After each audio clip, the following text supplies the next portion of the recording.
Welcome back, dear listeners, to the Fright or Fight podcast, where we rank, recap, and review any movie in a given horror franchise. Today, we're covering the Texas Chainsaw Massacre, The Beginning, directed by Jonathan Liebsman and written by Sheldon Turner and David Show. I'm Geraldine, or Jump Scare Jer, the Fright of the podcast. I am a lover of horror movies, Halloween, and yeah, I'm here to make everything spooky and peer pressure my friend here. My name is Frankie. I'm the Flight of the podcast. I'm scared of movies.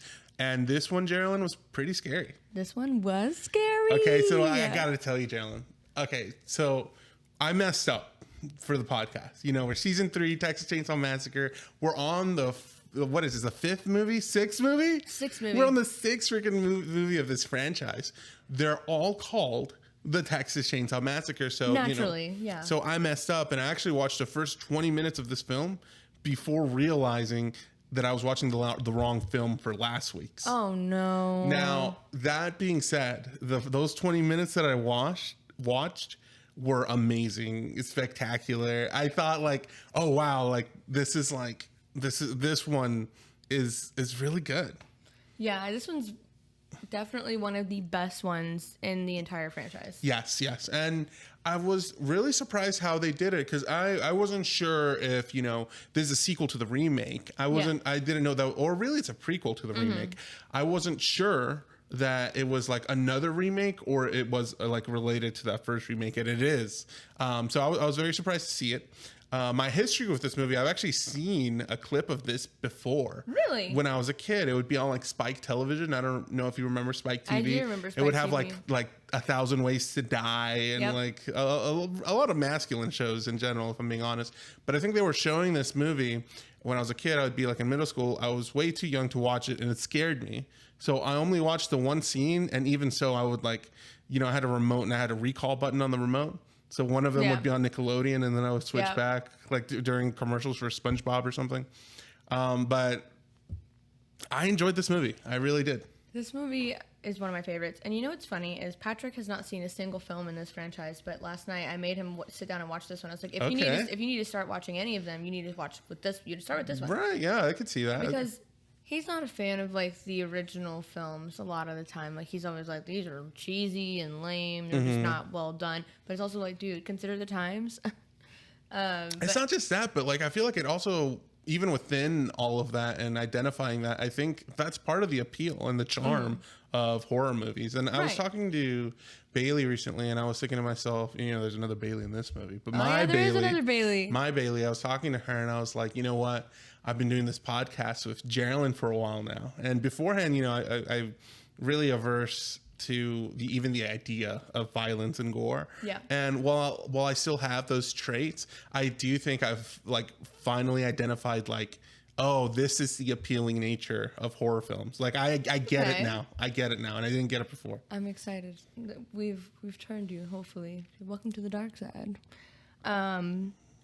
Yeah, I made him watch this one, and of course, naturally, I haven't seen this one in many years, but I enjoyed this movie the first time I saw it. It scared the crap out of me the first time I saw it, and even as an adult, I'm still just man, this story is just so crazy, and Patrick did not like it. He didn't like this movie? Mm-mm. Oh, then there's there's not a chance he'd like any of the other ones. Yeah, I was like, what do you mean you didn't like it? What didn't you like about it? And he was like, I don't know, I just think it's kind of dumb. And I was like, but you like no offense, because I love the Scream franchise. I was like, but you like the Scream franchise more than you like this? Mm-hmm. But I think it's because there's more humor in there, and this is more grotesque. I will say, I think between all the films that we've covered so far, we've covered the 3 franchises, and that's Scream, Evil Dead, and now Texas Chainsaw. Scream is really fun. Yeah. It has a fun nature to it. The Evil Dead has a very, there's a word camp nature to it across the films. But those things are relatively absent in a lot of ways from Texas Chainsaw. And when it does attempt to do those things, I feel like it fails miserably. It misses the mark And entirely. I think this movie, isn't fun like Scream. No. But I think that makes it better for it. I think so, too. I think this one really, the first, okay, confession time. The first time I watched this movie. All right. I cried. That is interesting. I can only imagine. I think I know what scene. Yes. Maybe. Okay. Can I go ahead and guess? Go ahead and guess. I want to assume, correct me if I'm wrong, that the scene that made you cry is, I think, the most memorable scene in the movie is when we have our lead and Jordan Brewster underneath the table that Matt Bomer is being cut up in. That's the scene that made you cry? That's the scene that I cried my fucking eyes out. Wow. What about it made you cry? It's just sad to me because, like, to hear your person in pain or to see them in pain, but like to literally witness like they're dying and you can't do anything because you're supposed to be quiet, otherwise you're going to also die. It's just sad. It is. It's a really messed up scene, and I think, Geraldine, like you saying that you cried during the movie says a lot about the movie, because I feel like previously we didn't give two craps about what happened to a lot of the characters. Yeah. But this one we did. Yes, entirely. And I don't know, like they just really did a lot of the development so well. And like this time we don't get 5 people, we get 4. We get 4, yeah. Which I think is a much better, like it rounds everything out a little better, where we don't have we have enough time for every character to get development. Yes. And to have an arc, where I feel like 5's a crowd, and we just barely got tidbits from everybody. And the people that they chose to play these characters did so good. They did. So let's go ahead and go over our main 4, like young adults that are going to be suffering through these awful affairs. And that's Jordana Brewster, who plays Chrissy, Matt Bomer, who plays Eric, Diora Bard, who plays Bailey, and Baird, I think. Diora Baird, who plays Bailey, and Taylor Hanley, who plays Dean. Now, I thought that all of this group of 4 is just so much more interesting than any group we've gotten in the past, and their performances stellar. I agree. Which is really funny because I have a history with Matt Bomer. I've grown up watching American Horror Story. That's like one of my absolute guilty pleasures. It's one of my favorite TV shows to watch. Every time they have a new season, I'm like, all right, count me in. I don't care what it is. Like, that's awesome. Yeah. And Matt Bomer has been in them previously, and I don't know, he's just a fantastic actor. And anything that I've seen him in, I think he was also in Magic Mike. I think so, yeah. I think he was in the Magic Mike movies as well. He's just a great actor. I know him from Doom Patrol. It's an HBO TV show. Heard good things about it. I have not yet watched it. Yeah, he plays a gay gentleman with superpowers, and he gives a great performance. I think I've heard that he's notable for his looks, and he is a handsome man. But he has the acting chops to back it up. I was actually having this conversation with Patrick last night. Because that's when we watched it, when I got home from work and stuff. Matt Bomer is gay in real life, which is amazing. Love that. He, I don't know, his acting is just so good that, when I was younger, that never crossed my mind. And especially in this movie in particular, I don't know, his chemistry with Jordana Brewster was insane. It actually worked, and I mean, his so well. Let's go over what our main issue with the 4 characters are, and what their struggle here is, what their conflict is. The 4 of them are driving because 2 of them are going to go to the war at Vietnam. This movie takes place in '69. Now, which again we do. I have some gripes about the wardrobe. We've kind of discussed it before. With the previous one, it was in the '70s that one was supposed to be. But it wasn't as 70s vibe. Right. And this one also kind of gave me that vibe. But I mean, it was shot in 2006, so I'm sure that they just wanted to have influence from that time, which they had some, and it was okay. It wasn't the worst. But I think bringing up the whole Vietnam thing definitely helped remind me, okay, this is in '69. Because I was like, what? But then I was like, oh yeah, okay, 1969. We're in a different time frame. Right. But they're about to embark on a road trip for 2 of them to go to enlist, because we got 2 couples here. We don't have a 5th man out. There's 2 couples, a guy and a girl. And between them, we have Dean, who's been in the military before, who's already been to Vietnam. Oh, no, Dean has not. My apologies, Eric. Eric has. We have Eric, who's already been to Vietnam, and his girlfriend, Chrissy. I fucked that up, didn't I? No, you didn't. Oh, I did? Yeah. Okay, yeah. Eric and Chrissy. Now, they seem a little older. A little more mature. They have plans. They've talked about their future together. Their kids' names. God. Yeah, their kids' names. Meanwhile, on the other end of things, we have Bailey and Dean. And Dean is Eric's brother. And he's, going on this road trip to also, be a part of the military, go to Vietnam because he got drafted. The craziest thing, like the big situational irony that we have as an audience member is that we know something that his brother Eric doesn't know. Right. Is that Dean is not going to enlist. He doesn't want to do it. He doesn't want to, and he wants to go to Mexico to be with his girlfriend. Right. And when I was confronted with this situation, I immediately, I was like, okay, I like Dean more, you know, because I already put like Eric as like, okay, this guy's a military guy. He's probably, you know, just of a nature that I don't align myself with personally. And so I was like, this guy, Dean is the one I like.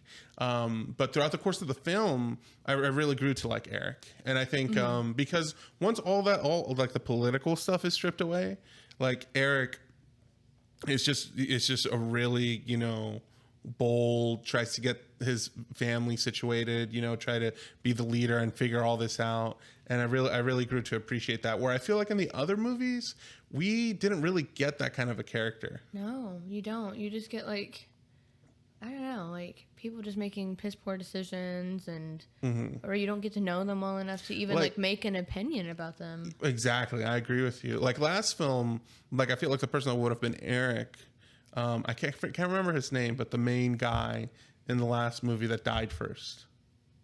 Oh, started with a K.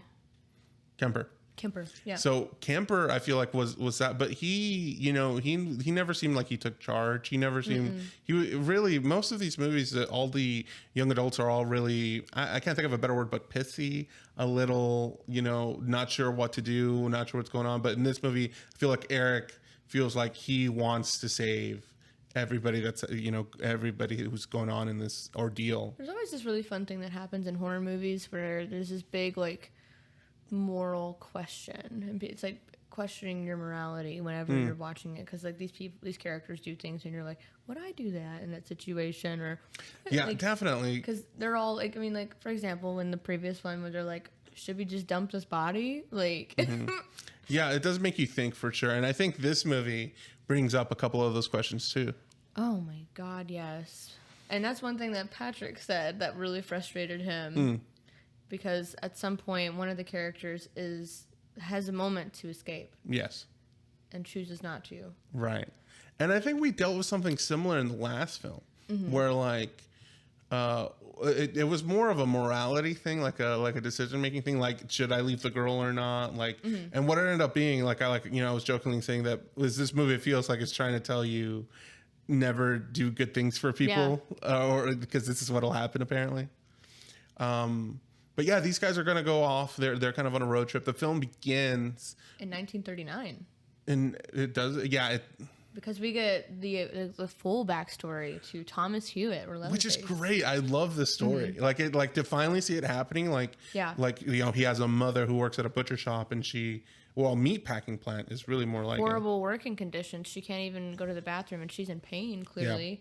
Yeah. And then her boss like gets in her face and like calls her all these terrible names and stuff. Right.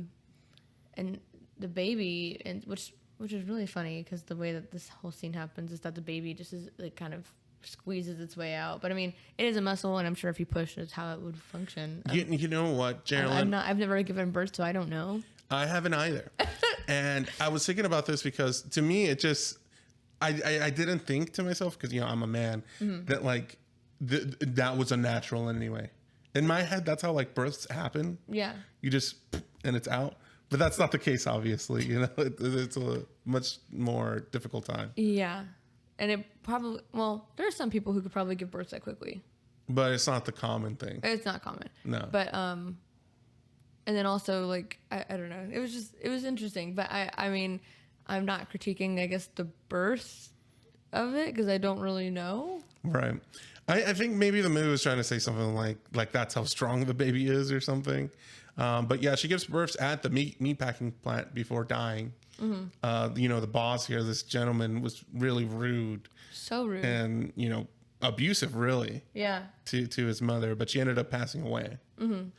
And then we get, her name is Luda May, apparently is what the character name is. Luda May, but they also call her Mama in the movie. We get a young version of her going through the trash at this meatpacking place. She's literally like eating pieces of meat, trying to, I guess, see if it's like old or something. I'm assuming Right. She's scavenging through the trash. Yeah, I'm assuming this place in Texas just doesn't have like a lot of money, like this town Right. in particular. And then she hears a baby crying, and then she finds the baby and then takes it home and takes care of it. Yeah, that's right. But isn't that messed up that like this lady who gave birth, they threw that baby away. They didn't call the hospital. They didn't try to give it to somebody. They just threw the baby into a trash can. That's so sad because I mean, there are things that happen like that. Yeah, like, there's. I didn't know about like what's the word? I don't know. Like this whole idea of like the safe haven like boxes and stuff like that for like firefighter stations. Like at the fire stations, like they have like safe haven boxes and people can drop off their babies and That's right. Like no questions asked, and they don't like they'll find a place for it and stuff. And like that's just really sad to me. Well, I'm thankful that they exist because they prevent this stuff from happening. They prevent stuff like this from happening, but also like there are probably so many people who go through so many horrible things that this is just an easy way out for them. Yeah. And maybe they go to a better home, but in this case, Thomas Hewitt does not really go to a better home. But no, and I think it's interesting. I like how the movie does like this little montage of like him being like 4, 7, 10. Yeah. You kind of follow him, how he grows up, and like, you know, eventually when he gets older, you hear, you know, Hoyt say something like, "Oh, don't worry, Thomas. Like they're not going to care about the way you look at the meat packing plant," or something like that. And so we know that he grew up looking different than everybody else and getting bullied. And we get to see some of like his documents, and it says like birth defect, like skin, like facial disease or skin disease or something like that. They alluded to it in the previous film, but they like just really leaned into it a little bit more. So you know that he just grows up differently, and you know that if he's working at this meat packing place 30 years later, because he's about 30 years old by the time that the movie picks up in 1969, right? He's got the same damn boss that his mama had. Yeah, which is messed up, isn't it? Really, because that's supposedly the guy that threw him away as a baby. And you know, now the meatpacking plant is closing down. It's closing down. He's the only person working there. Like they're already done for, basically. Yeah. And this, you know, asshole boss sends his lackey to go over there and tell him, because he doesn't want to tell him himself, like, "Hey, you got to go home." But I don't like the way they address him anyway. Because first of all, they use the R word a lot, and I'm very anti that word. I hate that word. Right. But I do think its use in the movie does like resonate with, like it lets you know what we're dealing with here. Yeah. And people always call him like an animal. Like people just have no respect for him being like different at all, which is just so sad because it makes you wonder what kind of life he would have led if he had a different kind of upbringing. Yeah. But this is just the unfortunate story that we get with him. I mean, it does make you sympathize with him a little bit too. Yes, I agree. A lot and more. I feel like it's been a while since we felt that way. Like in the first movie, I felt like we felt like some sympathy for him, like because Cook would, you know, berate him a little bit and, you know, pretend to hit him with a knife or something. And this one, I feel like it's the first one in a while where the movie's giving us something to be like, like he has been taken advantage of. 1,000%. Right. 1,000%. So yeah, he gets sent home, but obviously he's not happy about it. Then he sneaks back in somehow. And then it's like, it almost makes you feel like this is his first kill, but it might not be. Yeah, we don't really know. He gets really upset with the boss and corners him into his office. The boss is trying to like call the police. This scene was really satisfying for me though. Right. Just because I don't like people who are mean, and I would never ever like wish anything bad on them. But like, it's a fictional world, right? And that's the intention here. Sometimes it's kind of like, yeah, get him, because you know they were shitty to you. So I mean, I was rooting for his boss's demise because he was shitty to his mom and stuff. And that's what happens. He takes it like a cleaver. Oh God, yeah. And just tears him apart. Dust falls on him. He like destroys his kneecaps and beats his head in and stuff. It was grotesque and gruesome. I feel like it was way more gruesome than the last one. I agree. It's interesting. The last one I feel like actually didn't have too much gore in it whatsoever. Yeah. And this one I feel like really approaches it like directly, and like it doesn't really shy away from any of it. No, not at all. Leatherface decides to start walking back home down the street, and the sheriff eventually comes to the meatpacking plant, sees what's happened, and decides to visit the home. Officer, sorry, I don't know how to address him. Hoyt was Right. because that was his name, and then that's when we find out the big plot twist from the first one that we talked about. Yeah. We had this like looming question. He doesn't even seem like a sheriff at all. Is he the actual sheriff or just wearing the outfit? Well, there is an Officer Hoyt, a real officer. He's the last one on the force, basically, because everybody's moving out of this town that they live in because the meatpacking plant is closed and there's just no money here anymore. So it becomes basically like a desolate ghost town kind of thing. Yeah. This guy's actually leaving too. Like this last officer is going to be heading out to Ohio, I think. It's like Ohio, Michigan, something like that. Somewhere up north, I guess. Right. And this real Officer Hoyt visits the Hewitt house. Yeah, and we actually learn his name. Arlie Ermy, like comes back as Uncle Charlie. Right. So I assume his name is Charlie Hewitt then. Charlie Hewitt, So yeah. and the officer is like, hey, look, that kid of yours just killed somebody, and you should come with me to detain him. So he joins him on the car right there. They find him walking down the road, and when the officer goes to confront Leatherface, Charlie Hewitt gets out of the car and shoots the officer with his own shotgun, and then steals his uniform, his credentials, his name tag, The car, the hat. And so the implication here is that now he parades around as if he's the officer. Yep. And he wants his whole family to call him Hoyt now. Yep. I thought that was such a great reveal. And the way they did this scene, I gotta say, like, I cannot express it, Geraldine, properly. I don't have the vocabulary for it. But the cinematography in this film is amazing. And I don't mean that across, like, compared to other Texas Chainsaw movies. I mean, like, of movies generally. The cinematography blew me away. Like, this is the best cinematography I've seen in a movie in, like, probably all year. Really? Yes, it's beautiful. I think the color grading is immaculate. The design for every shot was, like, just thoroughly thought about. Yeah. Like, they would do, like, shaky cams when it needed it. They would do, the placement of the camera even through windows or objects, and the framing of everything, getting different angles on the performer, the actors that are present to give you a different kind of vibe. And they do it through all the characters, and it really adds to the film, I think. Like, I think the cinematography in this film is just amazing, and I don't know how to express it any better than that. But I just thought it was really important to mention. No, I agree. I mean, it was all just so intentional, and the thing that is really cool about it is that when fans were requesting a sequel, I read that they were like, there's not really much to do a sequel with, so they were like, other fans were like asking like for like a origin story essentially. So that's kind of what came about with this. And they really delivered. Like they did tell you, okay, this is how the officer became who he is. This is how Leatherface became who he is. But I still have questions, unfortunately. You know what I mean? Like, I'm like, is this like the first time that we're witnessing them kill people? Is that what like that means? Like the beginning of it all, or like? Because, like, I don't know. I think this is the beginning of that tradition, just because there are very moments of, like, oh, look what you did. Like, they're going to find him. Like, they're concerned about being discovered. And they are also concerned about, like, look at what you did. Like, you started this and now you kicked up a storm and all this. Yeah. So it does give you the vibe that this is, like, the first killings that are occurring. Which is crazy. Because this, in general, this movie has, like, a death toll, including the cow, of, like, 12. Yeah, high, huh? It's really high, yeah.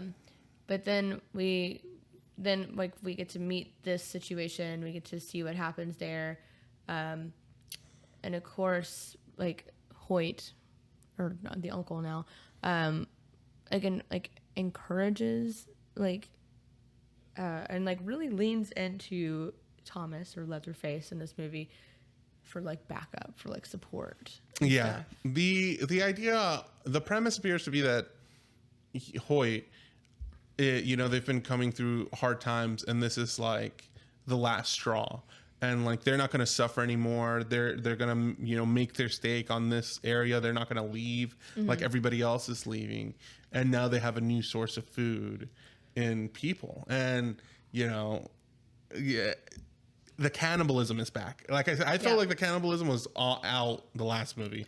They didn't really do much with it at all. Yeah, it was implied and never really like was explicitly mentioned, but in this one it's very explicit. Very explicit. Yeah. And especially from the sheriff himself. Like whenever we get the interactions between the couples and the sheriff, later he talks about his time in war, which actually is fascinating because the actor was actually previously in the military. Oh, okay. Yeah.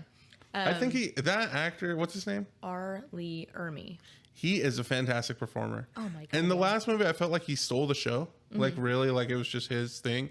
This movie, I feel like, you know, his performance is just as captivating, but I feel like the rest of the movie rose to his level. You know what I mean? Like I felt like the last one he stood out, and this one I think everything else ramped up to be as good as his performance was. Yeah, he was.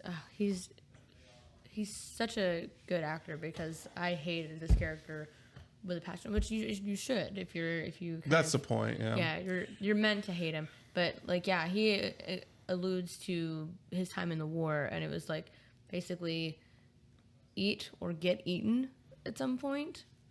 But he says it in a real hillbilly way. He says, eat or get ate. I thought that was kind of funny.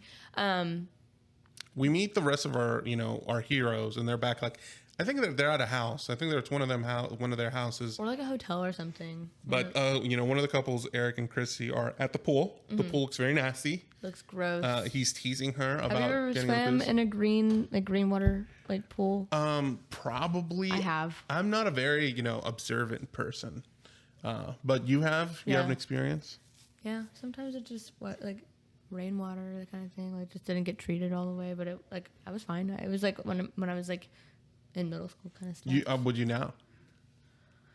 Probably not. I'm not really much of a swimmer. I don't really go outdoors a lot anyway, so. Fair enough. So they're out here having fun in this pool. That's where we learn that they're, want to have a baby and want to do this thing, have a family one day.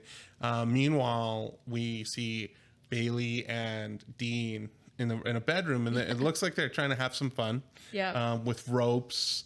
But Dean doesn't seem very into it because he has something else on his mind. Yeah. He doesn't know how to bring up that he doesn't want to go enlist in the military. He wants to dodge his drafting. And while Eric is like this, military guy, like, hey, I'm so proud of you. I want to do this thing with you. Dean doesn't want any part of it. Yeah, I mean, like, he's going back. Like, Eric's going back for the second time. That's right. And yeah, it's a lot. So, I mean, I can understand like where Dean's head's at, where he's like, oh yeah. I mean, have you ever like had to like, I don't know, you've known something and you have to like tell somebody and you're so scared of how they're going to react. That's like one of the scariest things in my brain, because you hype yourself up so much and sometimes the reaction might be fine. Jalen, we live different lives. Yeah. I can't think of a single time I've come across the scenario.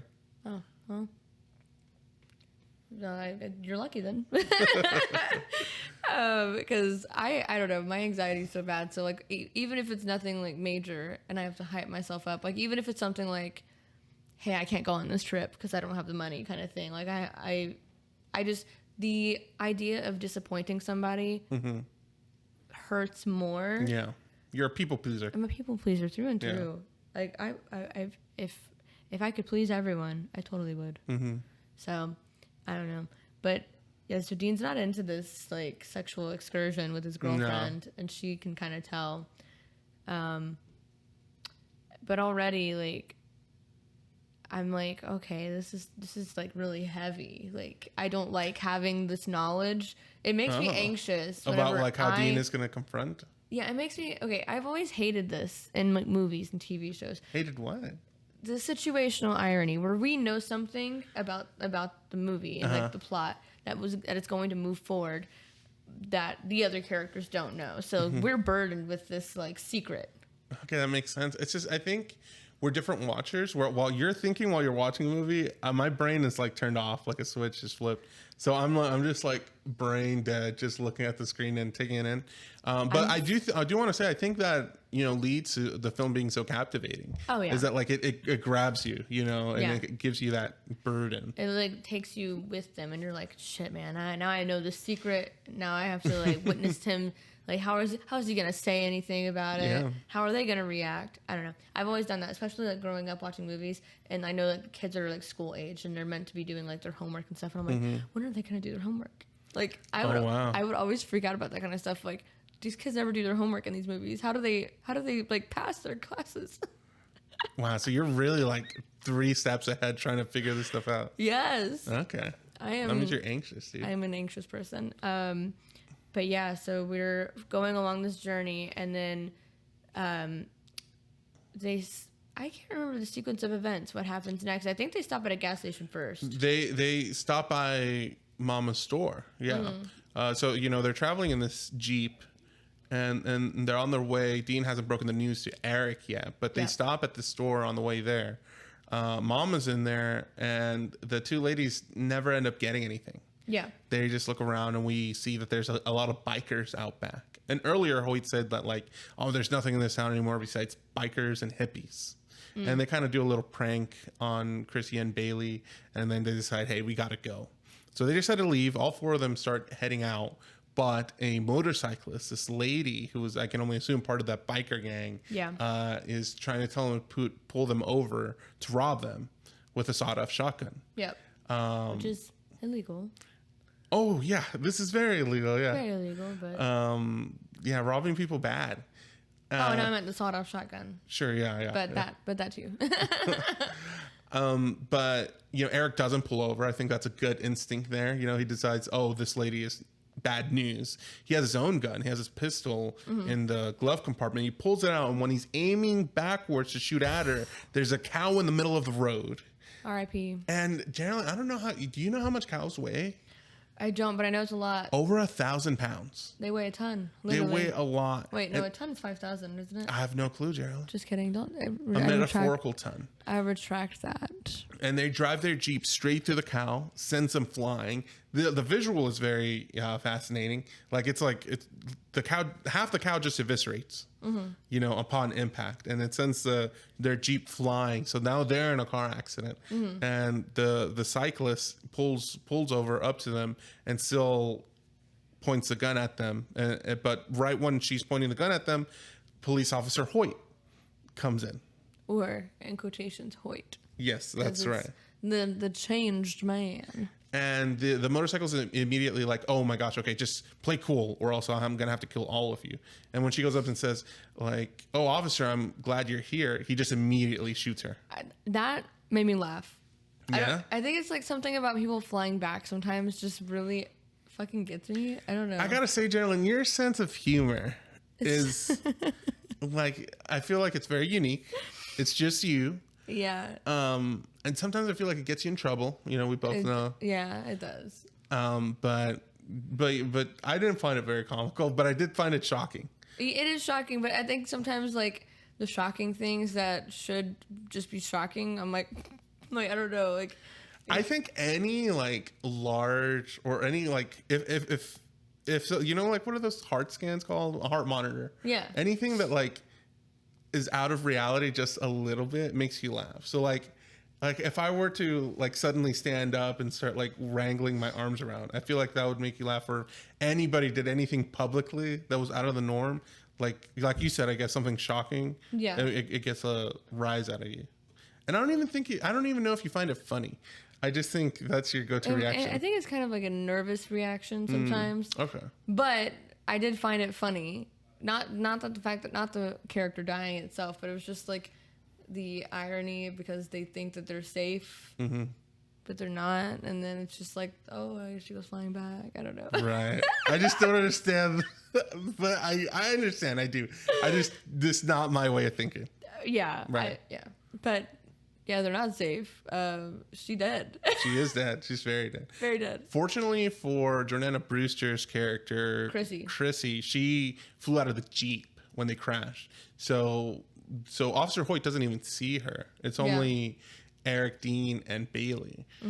They gotta get interrogated pretty badly, and then he puts them in the car along with the dead body in the front seat and heads back to their house. Same house from the first movie. And I think the movie really shines because the way the movie is segmented, like we get the origin story, then we get our introduction to the young adults, and then finally we get to the house. I feel like each part is so it's just a delight to watch the whole thing. Yeah, I agree. It's a very good pacing as well. Like I didn't feel like I was watching it for very long. It was a good paced story. But we did miss something very important, is that this big secret is revealed during this highly intense scene before the motorcyclist is like riding their ass. You're right. Dean starts lighting his draft card on fire. Right. And tells Eric, like, hey, I'm not going. Not going. And then Eric's like, I'm only going for you, basically. So then that's another thing that's like revealed, is like, oh, he probably wouldn't even go a second time if it weren't for his brother. Yeah. But now he's kind of like shit out of luck because he's going to go because of his brother. And it's like, oh my God, this is a lot of information to take in. I feel like I'm burdened with all this knowledge that I shouldn't be. And then now the officer, the motorcyclist is behind him. So like there's a lot of tension right now. A lot of yelling. And it all hits that climax when they run into the cow. And then the cop ironically finds the burned draft card and starts interrogating them and is calling them a coward. But this is where I really like fell in love with Eric's character. Because even though he's pissed off at his brother, like he's so mad at his brother for this, he's still gonna protect him no matter what. Because that's who he is. He's a protector. He's like just a stand-up guy, and he's like, who's Dean? Which one of you is Dean? And so Matt Bomer's character, Eric, is like, I'm Dean. Right. And he claims that he wasn't gonna go. It's just crazy. Right. He takes his brother's spot because he knows he'd get in trouble. So once they finally do get back to the house, they get hung up. Eric and Dean do. Officer Hoyt starts like wrapping Eric in the saran wrap. That scene was real. I heard that. Yeah. That's incredibly intense and scary. Apparently they left enough room by the chin. Like to have air come through, but like Arlie Ermey, like this tells you so much about him as a person, was like concerned for him, even though like this was like a scene that he had to like do with him. Like that just tells you enough about the person. Yeah, it was awful. And when he started breathing in, like Eric did, like you saw like the saran wrap, because he's having a hard time breathing, of course. You saw the saran wrap like go into his mouth and out of his mouth. Remind him, have you ever put a Walmart grocery bag over your head? Yes, because as a child we're all dumb. Like I don't know why, like those intrusive thoughts as a child, I don't know, you don't know what to do with those thoughts, and you're just like, what if I just did it, And that's what happens. You could do that. And I remember getting my ass chewed out for doing stuff like that. Really? Yes, because my parents would be like, what are you doing? And I'd be like, I don't know. Like, now when's the last... You just don't have like an answer for it. Yeah. When's the last time you've done it now? I was really young. I've never done that in my adulthood. You should do it. No. Just nostalgia, No. Well, anyway, this is finally the point where Dean, goes up and says, you know what? It was me. It's not him. Yeah. He was just lying to cover for me. Yeah. I'm Dean. Yeah. Right. Because he's scared that his brother's going to die for him. Right. And then he's like, you were going to let your brother, like, die for you kind of thing. Like, crazy. It's just intense. This movie is just, that's the best word I can use to describe this movie is intense. They have this little scene where, like, now he lets Dean go and do, like, you have to do 10 push-ups. Yeah. But he's hitting him the whole time he's doing these 10 push-ups. Could you do 10 push-ups? Like, he's like 10 push-ups and you're free. Do you think you could do that? 10 push-ups? I don't think I could. They were just in a car accident. I could do 100 push-ups right now. Okay, but I don't think I could do, like one good push-up. I think you could. I don't think I could. You go to the gym often. You're strong, powerful. You've been carrying like trays of glasses your whole life. My upper body strength, very, very little. I think you could easily at least do one. Okay, but if it like counted on like life or death at this moment, I don't know. Maybe my ass would do it. Maybe I'd do it. Right. He eventually is able to do it. Yeah. And Officer Hoyt goes away. Meanwhile, we cut back to our time with Jordana Brewster's character Chrissy, and she's trying to find the gun inside the Jeep that got into the car accident. But Uncle Monty, the gentleman in the Hewitt family, comes over with his pickup truck. Same character, played by the same person, Terrence Evans. He returns on the screen, but in the previous movie, we remembered him as not having legs. Like right, he didn't have any legs. And this one, he can, he's driving, he's out and about like normal. Yeah. Which I was like, interesting, because I didn't remember that. Like, this is my second watch through, I think, total, out of, like, for this movie. Oh, wow. So I was like, I don't remember how this story unfolds, but I do remember him not having, like, legs. So obviously that's showing us something. And I want to discuss that in general here, because since this is a prequel, we know certain aspects of what's going to happen in the story. We obviously know that Leatherface and Hoyt are going to make it perfectly fine because they're in the next one. And we know that something's going to happen to Monty. Right, because these people still are in the next one. Still in the next one. And that made me think like, well, then they can't all live. Yeah. Because and usually in these movies, one of them lives. Yeah. So I was thinking to myself, what are they going to do? Or like, are they going to come up with a solution, or are they just going to kill them all? And if they don't, how are they going to explain them being able to do this continuously? Because we've never had one where they all died. So I wasn't sure what was going to happen. Yeah, I agree. I forgot that aspect for a moment, so I kind of got my hopes up for like the final girl. Oh. And then I do have a gripe about that scene that we'll later discuss for sure, but because like realistically, it doesn't work for me. Okay, well, we'll get to it. We'll get to it. Eric eventually escapes. He kicks off a thing and drops down from the thing that he was hanging on. And he goes up to his brother and it's like, hey, I'm going to put you somewhere safe. Meanwhile, he goes inside. He throws a rock through the window. He wants to go rescue Bailey, who's strapped up under a table. Under a table, which is... the things that this poor girl has to go through in this movie, absolutely ridiculous, because I will say that it is implied, big trigger warning, that she's sexually assaulted. Yes. Which horrible.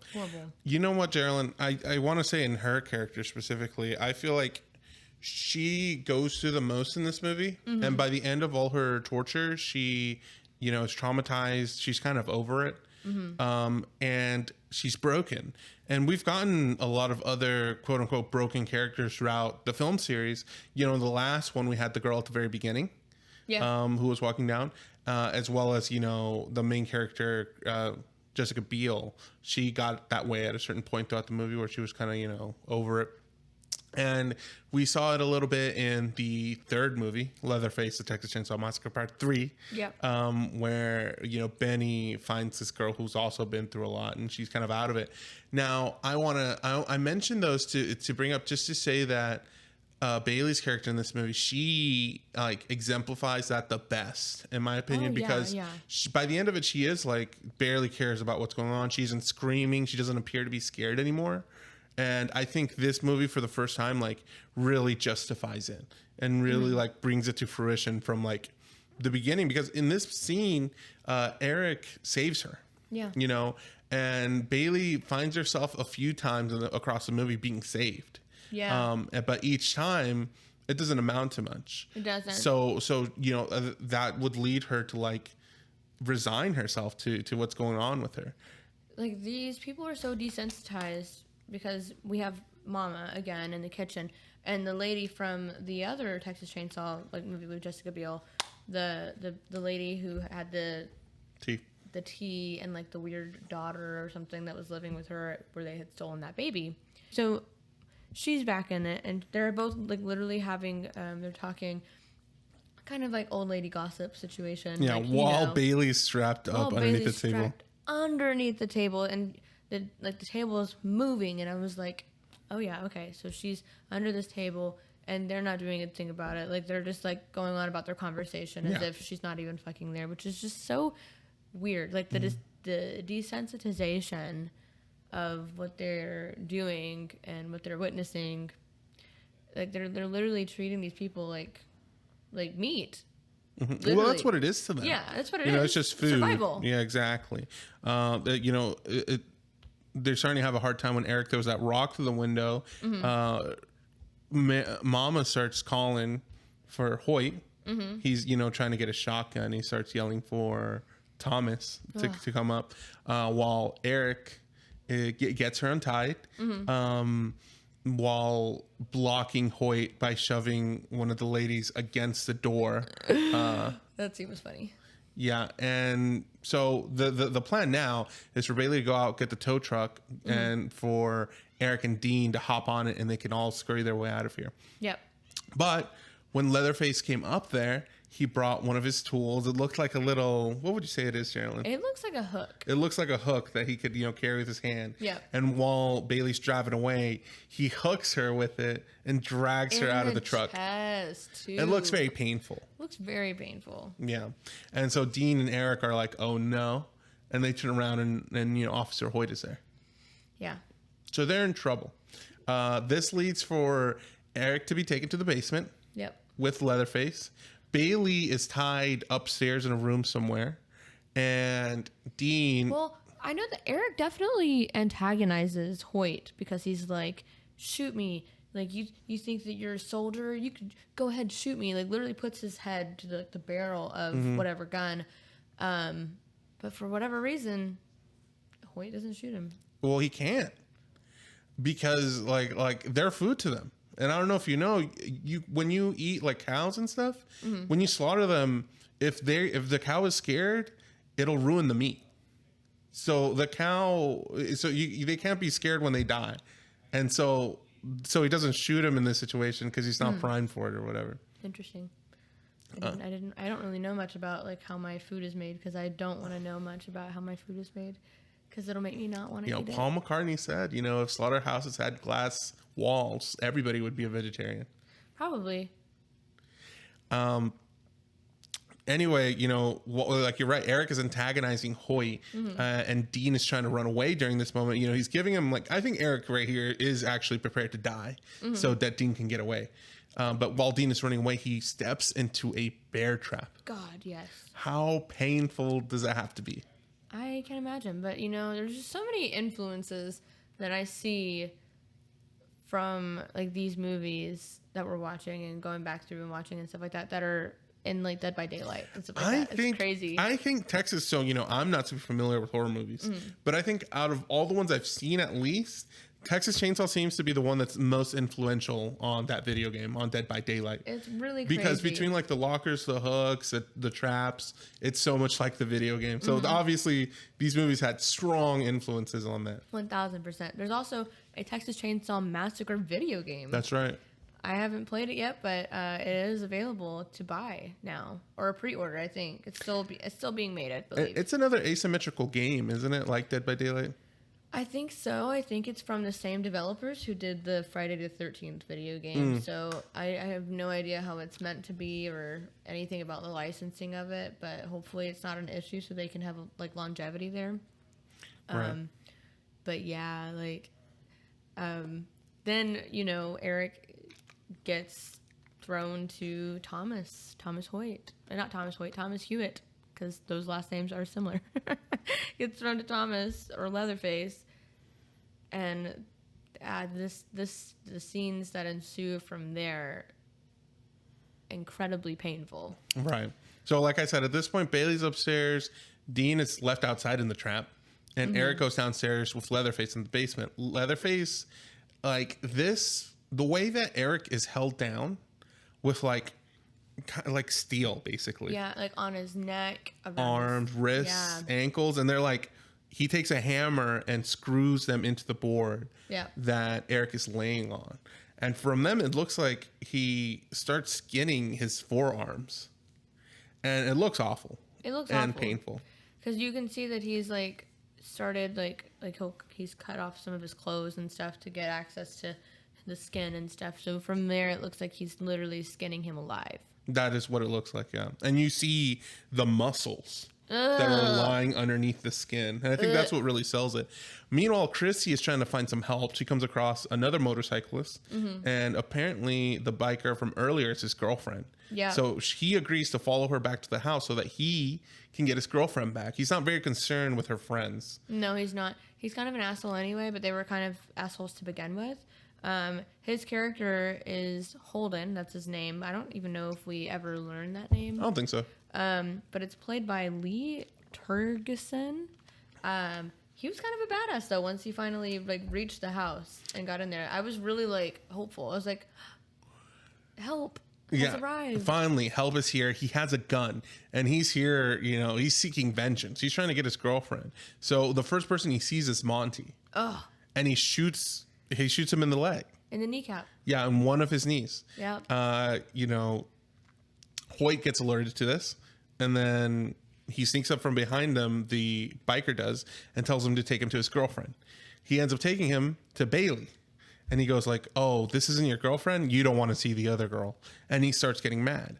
By this point, Thomas, Leatherface, finally comes upstairs and throws him on top of his chainsaw. God. And so now you have the biker laying on the chainsaw in the same room that Bailey is strapped down to a bed. And Leatherface just turns the chainsaw on, revs it up while the biker's laying on it, and just picks it up and slices him in half. That was so like intense and scary. It was intense. Because like Hoyt, like Officer Hoyt at this point is like agging it on, and I think like we mentioned, like this taking advantage of. Mm-hmm. It's like these people were innocent. I don't understand, but he would like egg it on and be like, these are the people who bullied you all your life growing up. It was like he was taking advantage of like sensitive situations. Exactly. And making it into something, and that's what makes you wonder about like all of the people that were murdered, like whether that was like just like a response to things that he went through. Probably, because these people clearly were not, they were not like direct bullies to him that we know of. No, not these people particularly. Yeah. No, and I think that's part of what makes Leatherface such like an interesting character, and why he had so much appeal, because he himself is a victim. Yeah. And especially if I were to call any of these people evil in this movie, it would be Officer Hoyt. 1000%. Yeah. He eggs him on, he enables him, and this is what he wants. Like he gets a sensation of pride, I think. Yeah. And Leatherface doing this, and I think it's a power trip, literally. Yeah, it is a power trip. It's an ego thing. Suit on. That's when it really went dark. That's right. Yeah. Yeah, you're right, because that's when he finally got like some authority over people. Yeah. Yeah. Even though it was false. And he really takes it and runs with it. Like he is confidently like pushing situations as far as they can go. Yeah, it's terrifying, but of course, poor Bailey is still like strapped to this bed. And after this situation, Monty's in pain, and Mom is trying to like nurse him back to health, and she calls for Hoyt, and Thomas is like, Thomas goes in there with him, and Hoyt's like, we're gonna do surgery. Yeah. And they just cut off his leg with this chainsaw, and then, just for shits and giggles, they cut off the other leg. Right, because Hoyt is like, after he cuts off the first leg, he's like, oh no, that's not right. Do this one. And then he just cuts off the other perfectly fine leg. Mama is, horrified. Yeah. And this is why I'm saying, this is probably why I think like this is the first time that's happening. Yeah. Because, she is still a little like, oh, what's going on about all this? Yeah. Monty's also freaking out. And when they asked them why they cut the other leg off, Hoyt said it was for balance. For balance. That's just absolutely like demented. He's obviously demented, yeah. Demented and deranged and I scary. think he's pushing the family to be this way. Yeah. I think he's the origin of this. I think he is, 1000%. It's just so scary, and it makes you feel so bad for the rest of them, even though like... And this is like what they do to their own family. To their own family. Yeah, so everybody else, I mean, come on. Yeah. Just screwed. And then from there, Chrissy is like kind of like out on the outskirts of the house. This scene, so much anxiety is what it gave me. She goes into the house after she learns that like the biker isn't going to help. She goes in herself, and while Leatherface leaves the basement to go up there to handle the situation with the biker, she sneaks into the basement where her boyfriend is strapped to the table. Oh my God. She desperately tries to help him and try to pry him off the table, but eventually she doesn't have any more time. Yeah. And Eric is like, he says that he feels like the life leaving his body. Yeah. And to comfort himself, he asks her, like, what are the names? Like, what are the genders? And she starts listing it off to comfort him. So sad. But then Leatherface, after he gets done killing the biker and fixing, or quote unquote fixing Monty's legs, he goes back down to the basement. To finish him off. And Chrissy hides underneath the table. Eric tells her, hide. And she hides right underneath the table that he's strapped onto. And then Leatherface comes down there, takes his chainsaw, and stabs him right through the abdomen. Right through the table where she is underneath. And she's screaming. But it doesn't matter because it's so loud that the chainsaw is blocking out the sound of her screams. That, like this scene in particular literally broke my heart the first time I watched it. And even watching it again the second time, I was like, man, this scene is still just so sad. I didn't cry the second time, but it was the first time I watched it, I was like I don't know, bawling my eyes out because I was like, this is freaking sad. It is sad. To literally have to hide for your own safety, and then to know that your person is in pain, to know that your person is dying, and to hear them screaming in pain, and to know that they're being killed unjustly as well, randomly, like at random. It was just just circumstance. It's so crazy, and I don't know. That one just really broke my heart. And I think that's a testament to the movie. We got characters that we actually care about, have motive, have lives that they're actually interested in leaving. It's just not random kids anymore. And I think that's why this movie is, a league above a lot of the other ones. Yeah. Now, Chrissy is a little come on. She just went through the worst thing that could possibly happen to her. And she walks up, and the door's right there. She has the chance to escape. She's standing at the doorway to the outside. She could just leave when she hears Bailey screaming upstairs. And the camera rests on her for quite a few seconds because she's pondering in her head what the next move she should do is. She has the opportunity to leave or go upstairs. Now, when I'm watching this movie, I'm thinking, girl, you got to leave. Yeah, that's the only thing you could do. If I was in her situation, I wouldn't either, though. I would go upstairs. Because, what other options do you have? How far could she realistically get? Right. There's just questions, survivalist questions, I guess. How well could this situation pan out for her? Because out of all of them, Chrissy could have escaped any time. Yeah. Like when she was by herself at the beginning of the movie when the car flipped over and she was fine. She could have left then. She could have left when she was looking for a biker. She could leave in this moment right here. She keeps going back to the house to help save people, but she doesn't end up saving any of them. She doesn't end up saving any of them, nor herself. No, she ends up going upstairs to Bailey, while Bailey's getting rescued again. This is the scene, by the way, that Patrick was like, man, fuck this movie. I hate this. Because he was like, she could have just left. And I was like, but it's the beginning. It's not like... Do you think if you were strapped upstairs and this was Patrick at the doorway... He would leave my ass. You think so? Yes! Nah, he would go... He says that, but he'd go upstairs and come get you. Mr. Tough Guy. So Bailey is, strapped down to the table or strapped down to the bed.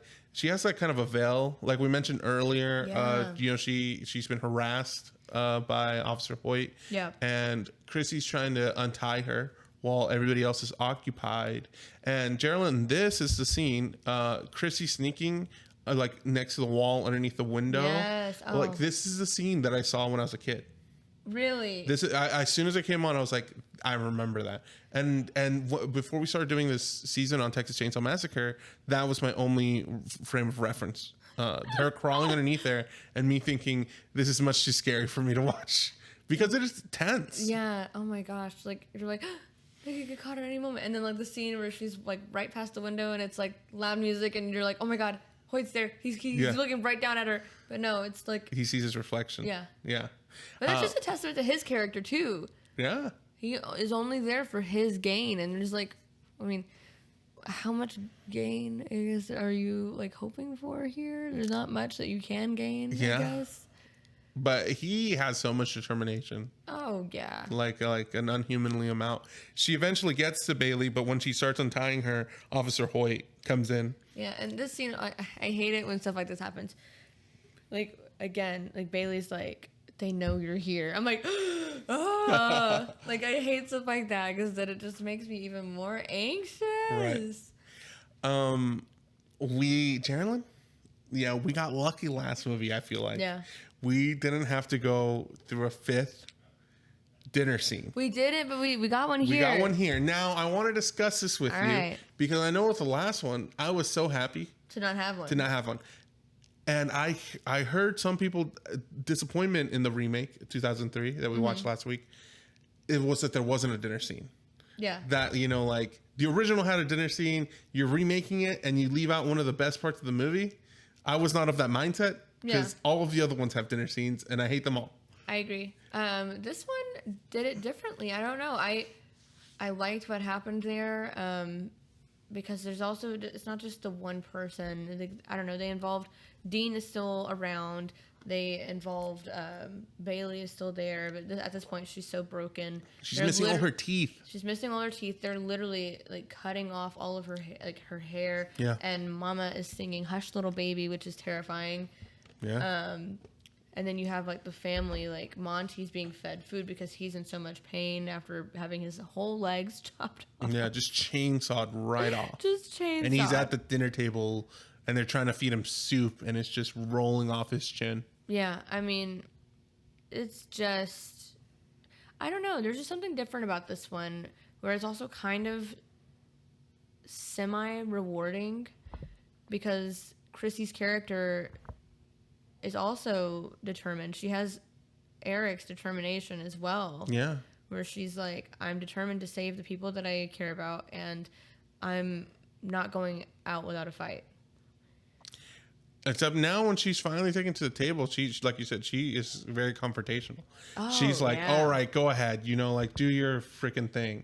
And starts disrespecting him. And little mama's like, I will not have you talking about the family like that. She calls him, like, she, like, mentions, like, are you, like, do you only, like, something about, like, an incest, like implies incest relationships, which made me laugh because I know that that's, like, a trope in some horror movies and stuff, like, with, I believe it's The Hills Have Eyes, it's inbred, like an inbred trope kind of thing. Like, that kind of stuff is just kind of interesting to me because I don't know, also being from Tennessee, like, from the South, that's like a thing that people make fun of, like kissing cousins and shit like that. But who in their day hasn't? You know what I mean? It's just a part of growing up. Oh my god. Dean is knocked out at the table. Yeah, I really didn't know. It had been so long that I did not remember what had happened, like what was going to happen next. Well, I was surprised because they end up slicing through Bailey's throat, and she seemed pretty okay with it. She was ready to go, and Mama even said like go on, Thomas, set her free, and maybe that is like mercy in some way or another. It was so sad because you could just see her defeat.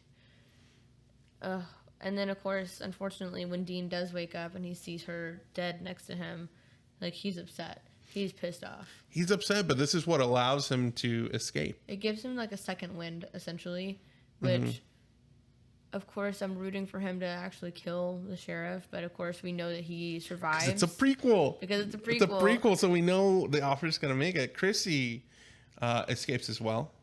She, this is another Dead by Daylight. She's being carried to the basement. Yeah. And she uses Decisive Strike from DVD, hits the skill check to stab him in the back so she can wiggle off. Yeah. She wiggles off his back and starts running away. Jumps out the window, which is, I figure, a reference to the first movie. Yeah, that's what I figured as well. And, she's on her way. She ends up hiding in, what is it, Geraldine? She ends up hiding, like, in some liquid waste inside of a shed. She's at the meat packing place. Plant. Like, she's at the slaughterhouse again. And... yeah, she's like hiding in like, ew, it looks gross. It looks gross. It looks gross. There are like different pools, I guess, maybe where they're like soaking something. I don't know. I have no idea what it could be, but It looks bloody and gross. Leatherface is chasing her. He's after her, and this is, you know, when Dean wakes up, gets himself untied, and then gets Officer Hoyt, starts smashing his face against the concrete porch.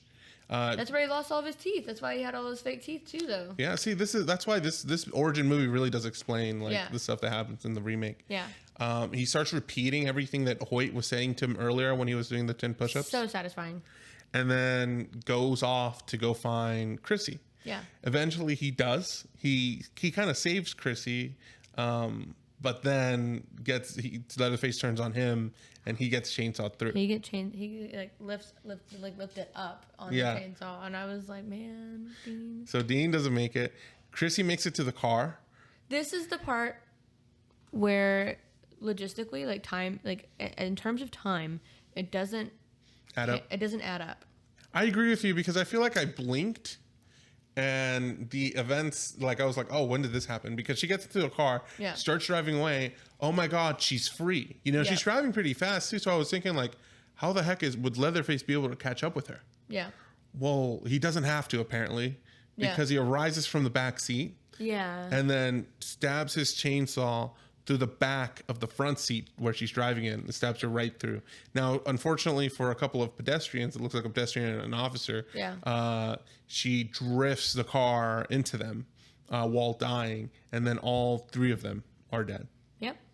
I'm assuming like last people in the fucking town, essentially, but yeah. So yeah, that she means her untimely end there. But they're like doing this huge chase scene, and I mean, the only logistical thing that I can come up with to even justify him being in the back seat was similar to the first film, where like, you know, because we had a couple of moments where Jessica Biel's character Aaron is running around, and like we're like, how would Leatherface have been there? Yeah, I was the same way. Yeah. But I'm like, well, I mean, he worked there for 30, like, well, no, not 30 years, but he's 30 years old at this point in this movie. And he's worked there for many years. He just knows the layout. Maybe he knows the layout like the back of his hand. It just seemed weird. But even with that, like it feels like a stretch. It is a stretch. That he was just there. So it's like, okay, I guess that's what we get. Yeah. But and that's how the movie ends. You know, all three of them die, and Leatherface starts walking back to the house. And again, like we have this super cool shot of him walking down the street, and just, you know, dragging his chainsaw with him. Yeah. And that's the Texas Chainsaw Massacre at the beginning. Everybody dies. Everybody dies. It's an very unhappy ending. What did you, like, your ultimate thoughts? My thoughts, Geraldine, is I was surprised. I was watching this movie, and no offense to all the Texas Chainsaw Massacre fans out there. I know I you know, have grown to enjoy this as well, this franchise as well.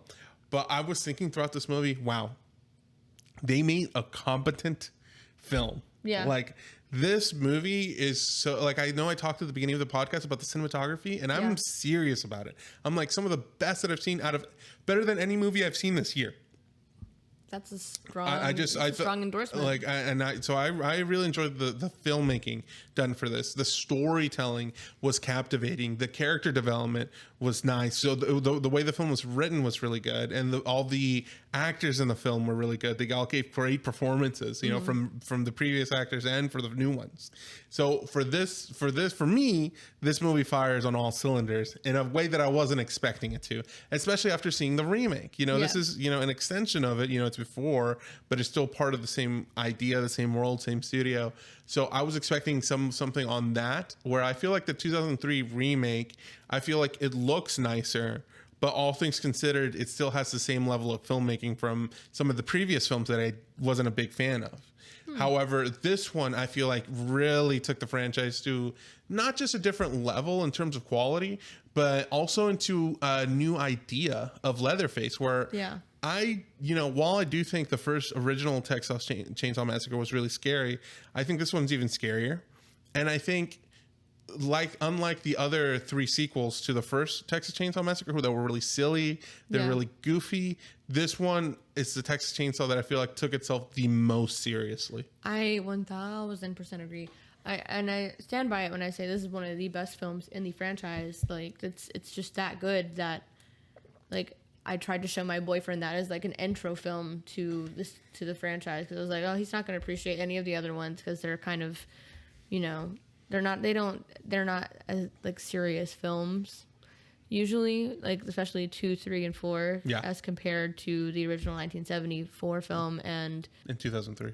Yeah, as compared to the 2003. But I was like, this has got to be the first one you watch, because it tells you a really good backstory. It's the origin, yeah. I mean, I also haven't seen the rest of them that we will be watching, so I'll be going in blind. Yeah, completely. That's going to be exciting to talk about, huh? That is going to be exciting, because I'm sorry Patrick wasn't a big fan of it. It's okay. I'm not going to judge his taste, but I'm going to judge his taste because it's a good movie. So he's wrong. So are you ready to do the rankings? Are you ready? Yes. Who do you want to go first? Do you want me to go first? How would you prefer it? I'll go first this time. Okay, go first. Change it a little bit. So my previous rankings for the last time we talked, we watched the 2003 remake. Yes. My previous rankings were best to worst, 1974, 2003, Part 3, Next Generation, and Part 2. Right. My current rankings are 1974, Texas Chainsaw Massacre: The Beginning. Woo! 2003. Okay. Part 3, Next Generation, and then Part 2. Wow, Geraldine. I like it. I'm a fan because I also really enjoyed this movie. Yeah.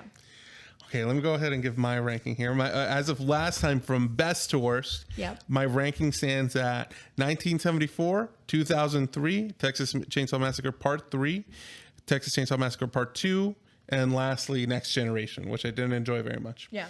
Now, where I'm going to insert Texas Chainsaw Massacre: The Beginning, I'm going to place it as my new number 1. Your new number 1. It's the best one, unequivocally. Like, it was hard for me to do because obviously, you know, the original has so much notoriety, has so much influence. You're choosing that over Franklin, man. And I love Franklin. You know I love Franklin. I know.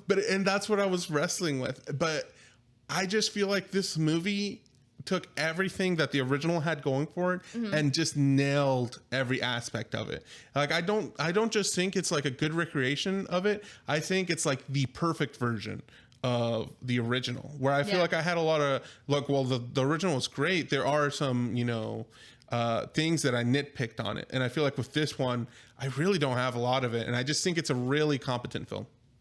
Very nice. I have nothing to add. I think that they knocked this one out of the park. Yeah. It's just such a good movie. You actually you gain this new knowledge and this new sympathy. Death.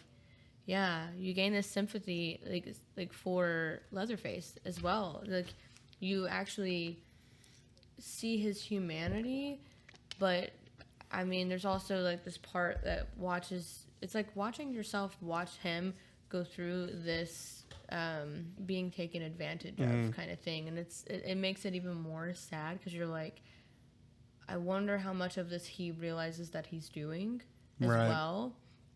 Not to like make light or make excuses as well, but it's also just like seeing that he relied so much on his family and like he needed his family for like approval and stuff too. But there's so much depth. It's complex. It's so complex that you can't even like put like full words or thoughts to it, because it's just like it's that developed in some sense, but it's also like there's still so many looming questions about it.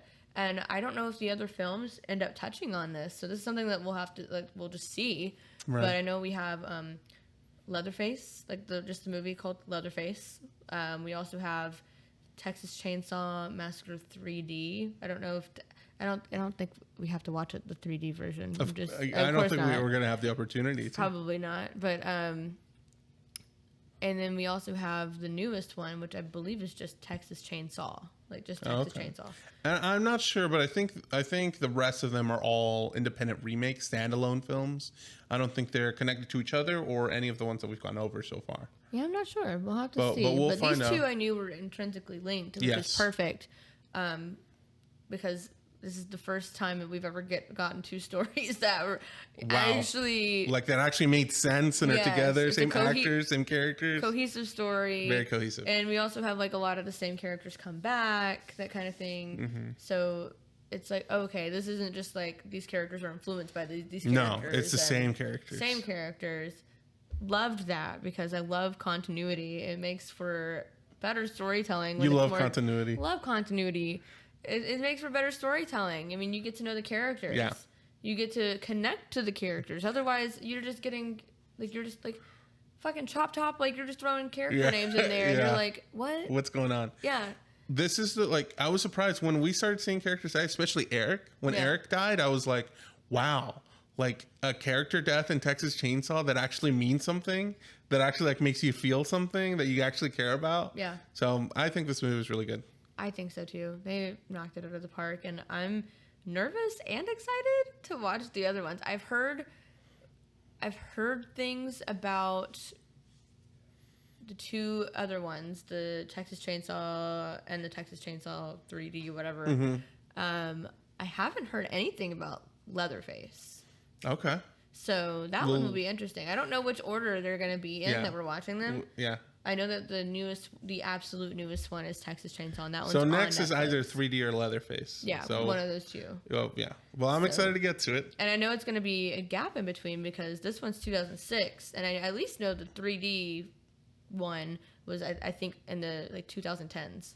Okay. And then, of course, Texas Chainsaw's 2022 that came out last year. So we'll see because, we've now spanned like every decade really. And so we just covered 2 movies that were in the 2000s. Yeah. So the 2010s are next and we're gearing up to see what they have to bring us. I'm really nervous because it's a lot to live up to with this one. This one is good. We finally got like a really good one, I feel like. Yeah. I mean, there's so much development. Just develop. Just develop your characters and develop your stories because that means that people are actually going to care about the death. Yeah, the payoff, The payoff. The feeling, like you cried. I cried the first time I watched it. Yeah. You know how I don't really cry watching horror movies ever. Uh-huh. Like that says a lot. But this one had significance. It did because I mean I also am a sucker for romance, you know, and I have like a partner, like a life partner that I plan to see the future out with. So it's like thinking about like, oh my God, like what would I do in that situation? Like even provoking that kind of thought. Hell to the no. You make me feel things. That's the sign of a good movie. Damn. Well, we'll see you guys next time. I'm excited to cover the next movie, the 7th film in the franchise. We're finally nearing the back end of this, the final third of all the films that we need to watch. Yes, the final. That's crazy. Yeah. The final third. And we're going to be experts coming out of this on Texas Chainsaw. Yeah, you better have some good stories the next 3 films, or I will be upset. But I have heard criticisms about 2 of them, so we'll see. Well, we'll see. See you guys next time. See you next time. Bye. Thank you for listening to Fright or Flight, a Live Oaks Village production. This episode was hosted by Geraldine Johnson and Saul Alberto Arzmendi Ochoa. Edited by Geraldine Johnson and music composition by Saul Alberto Arzmendi Ochoa.